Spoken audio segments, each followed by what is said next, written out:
Veraval બંદરની jetty ઉપર લાંગરી દેવાય છે ફિશિંગ બોટ। કારણ છે માછીમારોની કફોડી સ્થિતિ।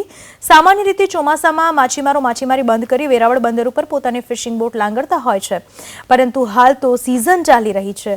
આમ છતાં માછીમારોએ માછીમારી બંધ કરી પોતાની ફિશિંગ બોટ લાંગરી દીધી।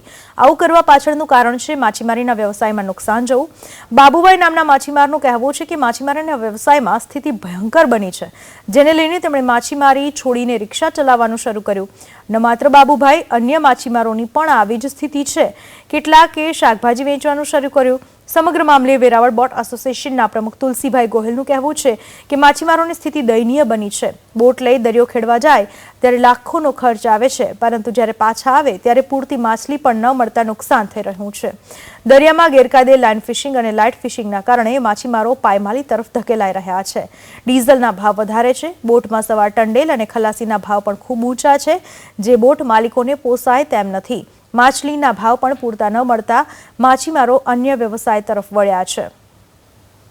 ડીઝલના રેટ વધારે છે, ડીઝલના રેટ થોડા ઓછા હોય તો માછીમારને બે પૈસા મળે તો એનું જેથી કરીને વસૂલાત પૂરી થઈ જાય, પોતાનું નુકસાન ન જાય, એના કારણથી માછીમાર તૂટી જાય ને એના કારણથી પોતાનો ધંધો મૂકી વ્યવસાય મૂકીને બીજી જગ્યાએ નોકરી પર ચાલ્યા। આજે 4-4, 5-5 બોટો વાળા માણસો હતા, એ લોકો પોતે નોકરી માટે ગોઠવા માટે તૈયાર થઈ ગયા। ક્યારેક કોકના મકાનો ગીરવી મુકાઈ ગયા તો ક્યારેક કોકના ગોલ મુકાઈ ગયા છે। આવી હાલત ને આવી કફોડી પરિસ્થિતિ માછીમાર જીવે છે અને માછીમારનું ભવિષ્ય કાંઈ છે નહીં। રોજ રોજ ખાડા તરફ એક ઊંડી ખાઈ તરફ ધકેલાય છે।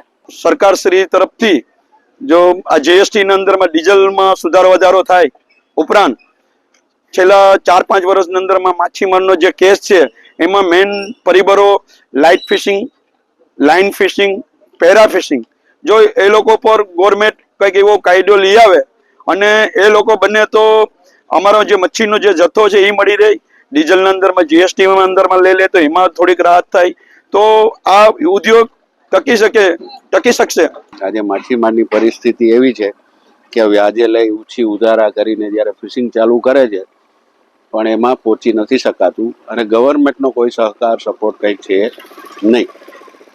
અને આપણે બધું જોઈ શકીએ છીએ, કારણ કે આજે માણસોને પગાર કરવાના પણ શેઠ પાસે પૈસા નથી રહેતા અને આજે બંદરની પરિસ્થિતિ એવી છે કે ઓછામાં ઓછા 60 થી 70% બોટો બંધ પડી છે અને જે 30-40% ચાલે છે એ પણ પોતે વ્યાજે ચકેડા ફેરવી અને પોતે ચલાવે છે। કેન્દ્ર સરકાર દ્વારા બી 2017માં આ લાઇન ફિશિંગ અને એલઈડી લાઇટ ફિશિંગ ઉપર બેન લગાડેલો, છતાંય બી આ બે રોકઠોક આ લોકો ગેરકાયદેસર ફિશિંગ કરે છે અને એનાથી નાના માછીમારો જે છે, પરંપરાગત માછીમારી કરવાવાળો, ખાસ કરીને ઓબીએમ અને નાની ડેલી ફિશિંગ કરવાવાળી બોટો છે જે કાંઠામાં ફિશિંગ કરતી હોય, એ તમામ લોકો છે એ છેલ્લા 2-3 વર્ષથી બેરોજગાર થતા જશે અને આર્થિક રીતે એ લોકો મુશ્કેલીમાં મુકાઈ ગયા છે।